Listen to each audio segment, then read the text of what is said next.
ಹಾಗೆ ನಾವೀಗ ಪೇಟೆಯಿಂದ ಮನೆಗೆ ಬಂದ್ವಿ. ಬಂಗುಡೆ ಮೀನು ನಾವು ತಗೊಂಡ್ವಿ ಆಯ್ತಾ. ಹಾಗೆ ಅದನ್ನು ಹೇಗೆ ಸರಿ ಮಾಡೋದು ಅಂತೇಳಿ ನಿಮಗೆ ತೋರಿಸ್ತೇನೆ ಬನ್ನಿ.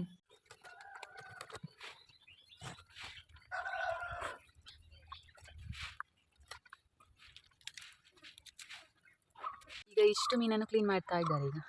ಈಗ ಸ್ವಲ್ಪ ಮೀನು ಸರಿ ಮಾಡಿ ಆಯಿತು. ಈಗ ಫಸ್ಟಿಗೆ ಅದರ ಮೇಲೆ ತುಳುವಿನಲ್ಲಿ ಕೊಳಜ್ಜಿ ಅಂತ ಹೇಳ್ತಾರೆ, ಅದನ್ನು ಫಸ್ಟಿಗೆ ಕ್ಲೀನ್ ಮಾಡಬೇಕು. ಮೇಲೆ ಕ್ಲೀನಾಗಿ ಫುಲ್ ಬಾಡಿ ಅದು ಫುಲ್ ಕ್ಲೀನ್ ಮಾಡಬೇಕು. ಆನಂತರ ಅದರಲ್ಲಿ ಸೈಡ್ನಲ್ಲಿ ಕಿವಿ ಇರ್ತದಲ್ವಾ, ಅದನ್ನು ಕಟ್ ಮಾಡ್ಕೊಳ್ಬೇಕು ಸೈಡಲ್ಲಿ. ನಂತರ ತಲೆಯ ಭಾಗವನ್ನು ಆ ಥರ ಕಟ್ ಮಾಡ್ಕೊಳ್ಬೇಕು. ಕೆಲವರು ಅದನ್ನು ಕೂಡ ಬಿಡ್ತಾರೆ. ಈಗ ಮೀನಾಗಿ ನಾವು ಒಳಗಿನ ಬಾಡಿಯಲ್ಲಿ ಇರುವಂಥ ಪಾರ್ಟ್ಸ್ ಇದೆಯಲ್ಲ, ಅದೆಲ್ಲ ನಮಗೆ ಬೇಡ, ಅದೆಲ್ಲ ಕ್ಲೀನ್ ಮಾಡಬೇಕು ಫಸ್ಟ್. ನೋಡಿ ಆ ಥರ ಫುಲ್ ಕ್ಲೀನ್ ಮಾಡಬೇಕು. ಫಸ್ಟ್ ಬಾಲವನ್ನು ಕಟ್ ಮಾಡಿದ ನಂತರ ಕಿವಿಯೆಲ್ಲ ಕಟ್ ಮಾಡಿದ್ದು.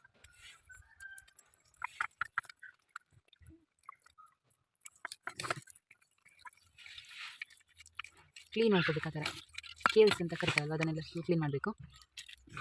ಆನಂತರ ಆ ಥರ ತಲೆಯ ಭಾಗವನ್ನು ಆ ಥರ ತೆಗೆದು ಸ್ವಲ್ಪ ಅಲ್ಲಿ ಜಸ್ಟ್ ಕಟ್ ಮಾಡಲಿಕ್ಕೆ ಅಷ್ಟೇ. ಆಗ ಒಳಗಿನ ಪಾರ್ಟ್ಸ್ ಎಲ್ಲ ಕ್ಲೀನಾಗಿ ಬರ್ತದೆ ಹೊರಗಡೆ. ಆ ಥರ ಕ್ಲೀನ್ ಮಾಡಿಕೊಂಡ್ರೆ ಆಯಿತು. ಇನ್ನು ಕ್ಲೀನ್ ಮಾಡಿದನ್ನು ಒಂದು 2-3-4 ಸರ್ತಿ ಕ್ಲೀನ್ ಮಾಡ್ತೀವಿ ಅಷ್ಟೇ. ನೋಡಿ, ನಮ್ಮ ಬೆಕ್ಕು ಫುಲ್ಲು ಚಿಂತ ಉಂಟು. ಬೆಕ್ಕು ಮತ್ತು ನಾಯಿ ತುಂಬ ಖುಷಿಯಾಗಿತ್ತು. ನಾವು ಮನೆಗೆ ಮೀನು ತಂದಿದ್ದೇವಲ್ಲ.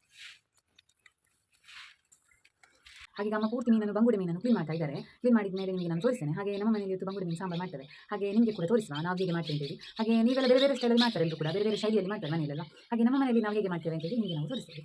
ಈಗ ಅಮ್ಮ ಮೀನು ಸರಿ ಮಾಡ್ಕೊಂಡಿದ್ದಾರೆ. ಇದು ತಲೆಯ ಭಾಗ, ಹಾಗೆ ಇದು ಬಾಲ, ಹಾಗೆ ಇದು ಸಣ್ಣ ಮೊಟ್ಟೆ ಅಂದರೆ ಅದರೊಳಗೆ ಇರ್ತದಲ್ಲ, ಅಂದರೆ ಇನ್ನೊಂದು ಮೀನು ಆಗ್ತದೆ, ದೊಡ್ಡ ದೊಡ್ಡ ಮೀನು ಆಗ್ತದೆ, ಅದೇ ಮೀನು ಇದು ಸಣ್ಣದು ನೋಡಿ ಕಾಣಿಸ್ಕೊಂಡೆ ನಿಮಗೆ. ಇದು ಬಾಲ, ಇದು ತಲೆ.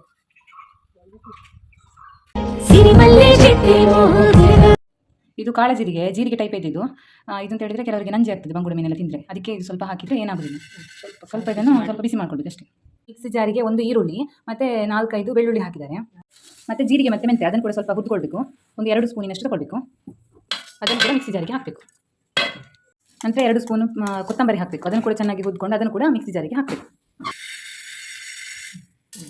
ಇಲ್ಲ ಹಾಕಿತ್ತು. ನೆಕ್ಸ್ಟ್ ಸ್ವಲ್ಪ ಅರಶಿನ ಹಾಕಬೇಕು. ಇಷ್ಟು 1 ಚಮಚ ಅರಶಿನ ಹಾಕಿದ್ರೀಗ. ಅದು ಕೂಡ ಕೆಲವರು ನಂಜಿ ಆಗಬಾರ್ದು ಅಂತ ಹಾಕ್ತಾರೆ. ಮತ್ತು ಸಾಂಬಾರಿಗೆ ಹಾಕಿದರೆ ಒಳ್ಳೆಯದು ಅರಶಿನ.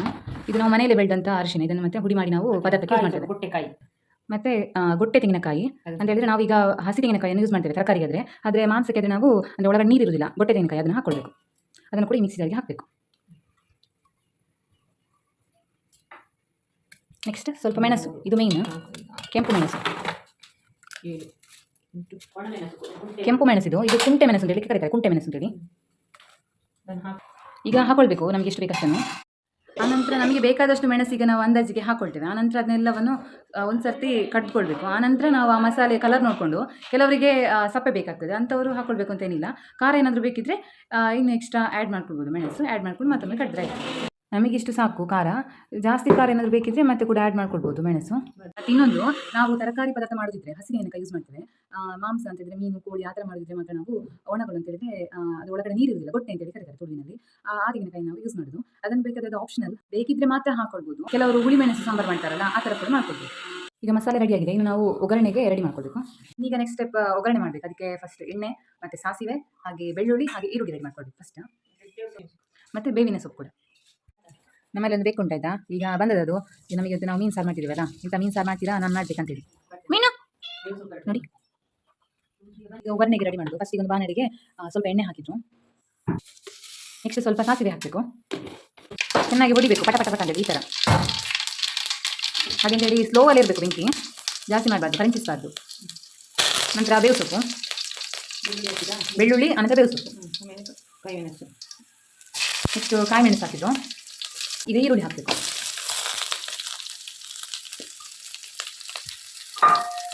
ಈಗ ಒಂದು ಕಟ್ಟಿ ತಗೊಂಡು ಅದನ್ನು ಚೆನ್ನಾಗಿ ಫ್ರೈ ಮಾಡಬೇಕು. ಚೆನ್ನಾಗಿ ಫ್ರೈ ಮಾಡ್ಕೊಳ್ಬೇಕು. ಈರುಳ್ಳಿ ಮತ್ತು ಮೆಣಸೆಲ್ಲ ಚೆನ್ನಾಗಿ ಫ್ರೈ ಆಗಬೇಕು. ಬೆಳ್ಳುಳ್ಳಿ ಕೂಡ ಸ್ವಲ್ಪ ಲೈಟ್ ಗೋಲ್ಡನ್ ಕಲರ್ ಬರುವ ತನಕ. ಇದೀಗ ಲೈಟ್ ಗೋಲ್ಡನ್ ಕಲರ್ ಬಂದಿದೆ. ಈಗ ನೆಕ್ಸ್ಟ್ ಸ್ಟೆಪ್ ನಾವೀಗ ಗ್ರೈಂಡ್ ಮಾಡಿದಂತಹ ಮಸಾಲೆಯನ್ನು ಹಾಕಬೇಕು.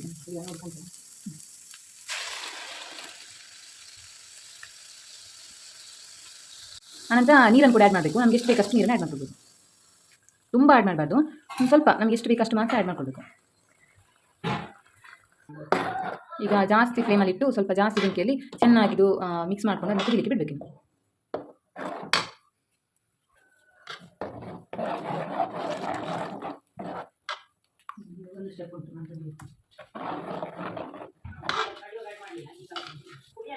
ಈಗ ನಾವು ತರಕಾರಿ ಸಾಂಬಾರು ಮಾಡುವಾಗಾದ್ರೆ ಫಸ್ಟಿಗೆ ಮಸಾಲೆ ರೆಡಿ ಮಾಡಿದ ಮುಂಚೆ ನಾವು ಎಲ್ಲ ಅಂದರೆ ತರಕಾರಿ ಅದೆಲ್ಲ ಸಾಮಗ್ರಿಗಳನ್ನು ಹಾಕಿದ ನಂತರ ಹುಣಸೆ ಹುಳಿ ಕೂಡ ಹಾಕಿ ಗ್ರೈಂಡ್ ಮಾಡ್ತೇವೆ. ಆದರೆ ನಾವು ಮೀನು ಸಾಂಬಾರಿಗೆ ಮಂತು ಹುಳಿಯನ್ನು ಯೂಸ್ ಮಾಡ್ತೇವೆ. ಮೀನು ಸಾಂಬಾರಿಗೆ ಮಂತು ಹುಳಿ ಯೂಸ್ ಮಾಡಿದ್ರೆ ತುಂಬ ರುಚಿ ಆಗ್ತದೆ. ಅದಕ್ಕೆ ನಾವು ಹುಣಸೆ ಹುಳಿ ಯೂಸ್ ಮಾಡೋದಿಲ್ಲ. ಅದಕ್ಕೆ ಸಾಂಬಾರು ಕುದಿವಾಗಲೇ ನಾವು ಹಾಕಿದ್ದೇವೆ. ನೆಕ್ಸ್ಟ್ ಸ್ಟೆಪ್ ನಾನು ತೋರಿಸ್ತೇನೆ. ಅದಕ್ಕೆ ಮೊದಲು ಈಗ ಕುದಿವಾಗ ಸಾಂಬಾರು ಕುದಿತಾ ಬರ್ತಿರುವಾಗ ನಾವೀಗ ಕಲ್ಲುಪ್ಪನ್ನು ಅಥವಾ ಹುಡಿ ಉಪ್ಪು ಯಾವ್ದು ಕೂಡ ಹಾಕೋದು ಉಪ್ಪನ್ನು ಸೇರಿಸ್ಕೊಳ್ಬೇಕು. ಈಗ ಅದನ್ನು ಚೆನ್ನಾಗಿ ಮಿಕ್ಸ್ ಮಾಡ್ಕೊಳ್ಬೇಕು.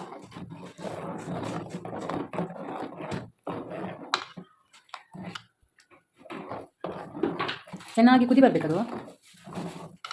ಇದು ಚೆನ್ನಾಗಿ ಕುದಿಬೇಕು. ಈಗ ನಾನು ನಿಮಗೆ ಮಂತು ಹುಳಿ ತೋರಿಸ್ತೇನೆ.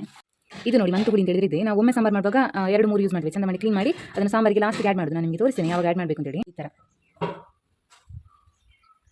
ಈಗ ಉಪ್ಪೆಲ್ಲ ಹಾಕಿದ ಮೇಲೆ ಚೆನ್ನಾಗಿ ಕುದಿ ಬರ್ತಾ ಉಂಟು. ಇದನ್ನು ಚಂದ ಮಾಡಿ ಕುದಿ ಬರಬೇಕು. ಬೆಂಕಿ ಜಾಸ್ತಿ ಇರಲಿ, ಸ್ವಲ್ಪ ಜಾಸ್ತಿ ಹೈ ಫ್ಲೇಮಲ್ಲೇ ಇರಲಿ.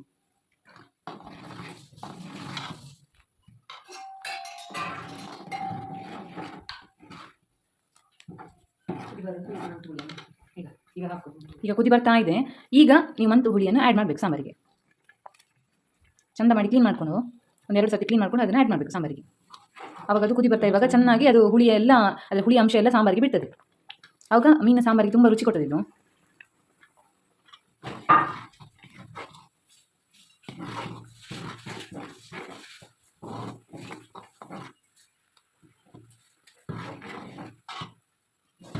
ನಾವು ಯಾವಾಗಲೂ ತರಕಾರಿ ಸಾಂಬಾರು ಮಾಡುವಾಗ ಅದರಲ್ಲಿ ಕೂಡ ಒಂದು ಡಿಫರೆನ್ಸ್ ಇದೆ. ತರಕಾರಿ ಸಾಂಬಾರು ಮಾಡುವಾಗ ತರಕಾರಿಯನ್ನು ಫಸ್ಟಿಗೆ ಬೇಯಿಸ್ತೇವೆ, ಆನಂತರ ಆ್ಯಡ್ ಮಾಡೋದು ಮಸಾಲೆಯನ್ನು. ಆದರೆ ಮೀನು ಸಾಂಬಾರಲ್ಲಿ ಫಸ್ಟಿಗೆ ಒಗ್ಗರಣೆ, ಆನಂತರ ಮಸಾಲೆ, ನೆಕ್ಸ್ಟ್ ಮೀನನ್ನು ಹಾಕೋದು ಲಾಸ್ಟ್ ಸ್ಟೆಪ್.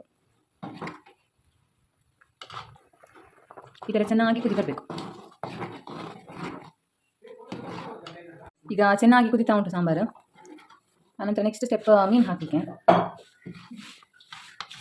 ಹಾಕಿದ ಮೇಲೆ ಚೆನ್ನಾಗಿ ಕುದಿಬೇಕು. ಚೆನ್ನಾಗಿ ಕುದಿದ ನಂತರ ಮಾತ್ರ ನಾವು ಮೀನನ್ನು ಆ್ಯಡ್ ಮಾಡಬೇಕು. ಚೆನ್ನಾಗಿ ಕುದಿಯುವ ತನಕ ನಾವು ಅದನ್ನು ಹಾಗೆ ಕುದಿಲಿಕ್ಕೆ ಬಿಡಬೇಕು. ಇಲ್ಲ ಅಂತ ಹೇಳಿದ್ರೆ ಅದು ಖಾರ ಹೆಚ್ಚಾಗಿ ನಿಮಗೆ ಹೆಚ್ಚು ಖಾರ ಆಗ್ತದೆ. ಅದಕ್ಕೆ ಚೆನ್ನಾಗಿ ಕುದಿಬೇಕು. ಫಸ್ಟ್ ಈ ಥರ ಚೆನ್ನಾಗಿ ಕುದಿಬೇಕು. ಒಂದು 10 ನಿಮಿಷ ಆದರೂ ನೀವು ಕುದಿಲಿಕ್ಕೆ ಬಿಡಬೇಕು. ಮಸಾಲೆ ಹಾಕಿದ ಮೇಲೆ ಒಂದು 1/4 ಗಂಟೆ ಆದರೂ ಚೆನ್ನಾಗಿ ಕುದಿಸಿದ್ರೆ ಮಾತ್ರ ಖಾರ ಸ್ವಲ್ಪ ಕಡಿಮೆ ಆಗ್ತದೆ. ಇಲ್ಲ ಅಂತ ಹೇಳಿದ್ರೆ ತುಂಬ ಖಾರ ಆಗ್ತದೆ. ಅದಕ್ಕೋಸ್ಕರ ಚಂದ ಮಾಡಿ ಕುದಿಸ್ಬೇಕಾಯ್ತಾ.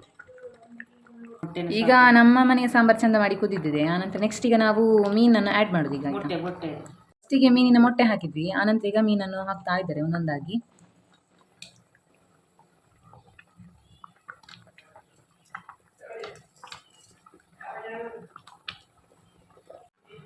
ಮೀನು ಹಾಕಿದ ಮೇಲೆ ನಾವು ತುಂಬ ಮಿಕ್ಸ್ ಮಾಡಬಾರ್ದು.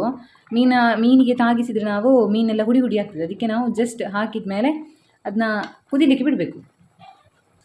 ಒಂದು 5ರಿಂದ ಒಂದು 7, 8, 9, 10 ನಿಮಿಷ ಬಿಡಬೇಕು ಕುದಿಲಿಕ್ಕೆ. ನಾವು ಮಿಕ್ಸ್ ಮಾಡಿದರೆ ಅದೆಲ್ಲ ಮೀನೆಲ್ಲ ಹುಡಿಯಾಗೋ ಚಾನ್ಸಸ್ ಇರ್ತದೆ ಕುದಿವಾಗ. ಅದಕ್ಕೆ 10 ಮಿನಿಟ್ಸ್ ಅಷ್ಟು ಕುದಿಸಿದ ನಂತರ ಆನಂತರ ಇಳಿಸಿಟ್ಟ ನಂತರ ಸಾಂಬಾರೆಲ್ಲ ರೆಡಿ ಆಯ್ತಾಯ್ತಾ.